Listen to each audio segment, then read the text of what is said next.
TV Vlog. Pero ito ngayon po, latest update po tayo dito sa project po ng sa North-South Commuter Railway po. Dito sa parang nag-uumpisa na po ata sila na magbukay po. At huwag niyo po kalimutan, i-follow niyo na po ang aking bago kong Facebook page, TikTok page, Instagram page, at i-subscribe niyo rin po yung aking YouTube channel po. Baka po, let's go po!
Ito po, bali naka-prepare na po sila para magbukay po sila po.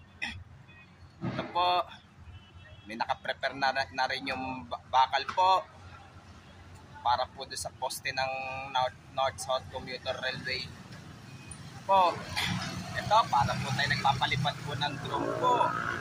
Para po tayo nagpapalipad ng drone po. At huwag nyo pong kalimutan mag-comment po kayo. At huwag nyo rin pong kalimutan, please like, share, and subscribe po dito sa aking YouTube channel po. Thank you for watching. God bless to all po. Yung mga bago pa lang po kayo sa aking YouTube channel po, huwag nyo pong kalimutan pindutin po ng bell po